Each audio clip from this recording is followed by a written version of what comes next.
আজকে আমি আমার ব্লগটা স্টার্ট করছি। তো চলো আজকে যাবতীয় যা যা কিছু আমি সব কিছু তোমাদের সাথে শেয়ার করবো। প্লিজ ব্লগটা স্কিপ না করে পুরোটা দেখো আর এনজয় করো। তো সকলকে জানাই গুড মর্নিং। তো আমরা এখন চিত্র স্টেশনে আছি। তো আমরা এখান থেকে যাবো হলো একটা রায়গঞ্জ ভবনে। তো ট্যাক্সি বুক করা হয়েছে, এবার আসবো। দেন তারপর উঠে আমরা সেখানে যাবো রেস্টুরেন্টে। দেন তারপর তোমাদের সাথে সব কিছু শেয়ার করছি। তারপর প্লিজ ব্লগটা স্কিপ না করে পুরোটা দেখো। এই যে ওপাশে মারা সব দাঁড়িয়ে আছে। আর আজকে এখানে একটু সানি ওয়েদার আছে, তাও ঠান্ডা ঠান্ডা হাওয়া দিচ্ছে। ভালোই ঠান্ডা আছে, আমি তাও জ্যাকেট ট্যাকেট পরেছি। তো এই হলো ব্যাপার। তো একটা 2 বছর পর আসলাম। তো আমরা যখন আসতাম তখন স্টেশন থেকে যাতায়াত করতাম। এখান থেকে আমরা বেলগড়িয়াতে যখন থাকতাম তখন বেলগড়িয়াতে স্টেশন নেমেই যেতাম। তোমরা যারা রায়গঞ্জে থাকতাম তারা চিতপুরে এসে নামো, এবং তারপর যেখানে ডেস্টিনেশন সেখানে যাবো। তো অনেকদিন পর এসে এখানে বেশ ভালোই লাগছে। আর হাওয়াও দিচ্ছে, ঠান্ডাও আছে মোটামুটি। Adjustable weather. চলো যাদের যাদের কিছু করবো সব কিছু তোমাদের সাথে শেয়ার করবো। প্লিজ আমরা যাচ্ছি এখন উবেরের কাছে। দেন উবের এখন চলে এসেছে এই যে আমাদের উবের। তো আমরা এখন যাই। সো হাই এভরিওয়ান, এই যে আমার সানটাইম হয়ে গেছে। স্নান করে এই জাস্ট বের হলাম, ফ্রেশ ট্রেশ হলাম। এসে রুমে এসে তোমাদেরকে দেখাবো ভেবেছিলাম, কিন্তু দেখাতে পারিনি, কারণ এই সবে জাস্ট সানটাইম করে বেরোলাম। বেরিয়ে যে কেমন বুঝতেই পারছো, চুল একদম ভেজা। ফ্রেশ হয়ে এখন জাস্ট একটু রিল্যাক্স করছি। মারা গেল জাস্ট ডাক্তার দেখাতে। আর তোমাদেরকে দেখাচ্ছি আমরা যে রুমটাতে আছি সেই রুমটার ভিউটা। আর চলো দেখাই। আগেই বলে দিচ্ছি তোমাদেরকে যে রুমটা খুব মেসড আপ হয়ে আছে। আমরা জাস্ট এসে ফ্রেশ হলাম। তো চলো তোমাদেরকে দেখাই। এটা হলো রুমের বাইরে, এখানে টাওয়াল দেওয়া আছে, ইগনোর প্লিজ। এই যে এটা তোমার জানলাটা, উইন্ডোটা, এটা এই যে পর্দাও আছে। তো এটা ওভারঅল এরকম দেখাচ্ছে। এখানে একটা বসার টেবিল আছে, এইখানে মিরর আছে, মিরর আমার তো খুব ভালো লাগে। Anyways ignore. আর এই যে একটা বসার টেবিল খুব সুন্দর। আর এই যে বেড আছে, বেডে অন্তত পক্ষে দুজন তো ওকে একদম ঠিকঠাক। মেসটাপ আছে, ইগনোর বারবার বলছি। আর এদিকে আরেকটা জানলা আছে। তো এই হলো ব্যাপার। আর এখানে একটা রাখার টেবিল আছে, ডাস্টবিন আছে, আর পাপোশ টাপোশ আছে। আর যেটা এই যে বাথরুম, যেটা সেটা হলো তোমাদের বাথরুমের একটাই সমস্যা, বাথরুমের দরজাটার নখগুলো একটু ডিস্টার্ব আছে। যাই হোক, তো এই যে বাথরুমটা মোটামুটি ঠিকঠাকই আছে, কাজ চলার মতন। আর এই যে বাকিটা সবকিছু। আর এই যে আমি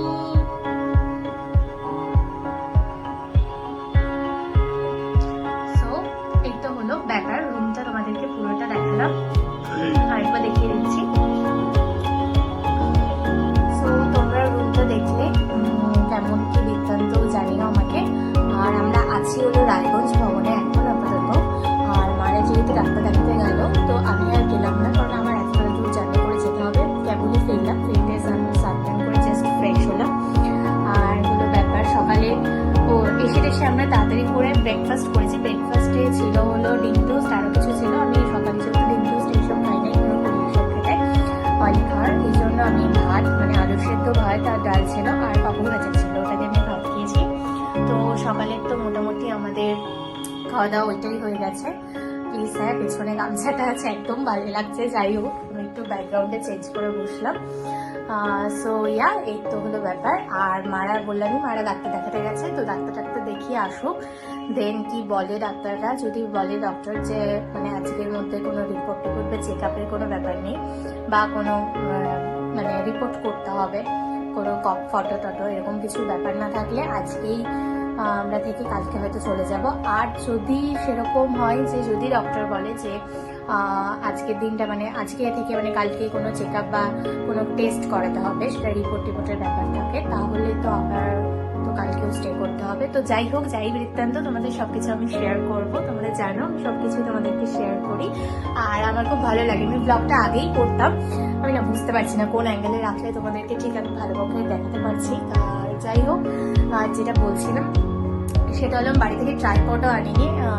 মানে একদমই মানে এত তাড়াতাড়ি করে এসেছি, তো কোনো রকমভাবে খালি এসে মানে কোনো রকমে মানে তাড়াহুড়ো করে এসেছে, অনেক কিছু আমার ছাড়া পড়ে গেছে। তো এনিওয়েজ যাই হোক, আর যাবতীয় যা যা কিছু হবে সবকিছু তোমাদের সাথে শেয়ার করো। প্লিজ ব্লগটা স্কিপ না করে পুরোটা দেখো। ব্লগটা আমি কতদূর টানতে পারবো। আর যদি বিকালে আমরা মারা যদি ডক্টর দেখিয়ে চলে আসে তা আর স্পেশালি তোমাদের আরেকটা জিনিস বলা আছে, মারা যেখানে গেছে সেটা হলো বাবাকে নিউরোলজিস্ট দেখাতে হবে। তো একটু এর জন্যই মানে বিশেষত ট্রিটমেন্টের জন্যই কলকাতাতে আসা। সেই 2-3 বছর আগে যখন আমি পড়তাম এখানে বেগুড়িয়াতে, তখন আমি কলকাতায় থাকতাম। তারপরে 2-3 বছর পর এখন প্রায় 2-3 বছর পেরিয়ে গেছে, 1 বছর পর আবার আসলাম। তো যাই হোক, ভালোই লাগছে, খারাপও লাগছে, মানে কিছু মানে ওকে কোনো কিছু সেরকম ফিল হচ্ছে না। এনিওয়ে আমি হয়তো প্রচুর বকবক করে ফেলছি, বাট আমি ব্লগ করতে খুব ভালোবাসি, তোমরা সবাই জানো।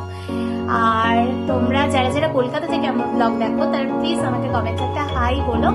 আর যারা আমাকে ভালোবাসো বা আমার ব্লগ দেখতে পছন্দ করো তাদেরকে আমার জন্য মানে তাদেরকে মানে আমার তরফ থেকে অনেক অনেক থ্যাংক ইউ বললেও তাদের কম বলা হবে। কারণ তোমাদের ভালোবাসা বা সাপোর্টের জন্য আমি ব্লগ করার মানে এতটা উৎসাহ পাই। আর আমি ব্লগ করতে ইচ্ছুক, কিন্তু যেহেতু আমি মানে বাড়িতেই থাকি অলওয়েজ, তো ব্লগ সেরকম বাড়িতে আমি কি বা ব্লগ করবো। আর একটু এখন পড়াশোনারও প্রেশার চলছে, সামনে এক্সাম আছে। এনিওয়েজ হয়তো আমি আবার বেশি বক করে ফেলছি। তো চলো এরপর মারা আসুক, দেন কি করছি না করছি সবকিছু তোমাদের সাথে শেয়ার করবো। আর ব্লগটা দেখতে থেকো, টাটা। আরেকটা জিনিস তোমাদেরকে বলার আছে, সেটা হলো আমি এটা বলা উচিত না, বাট আমি যেহেতু মানে যে কোনো কিছু নতুন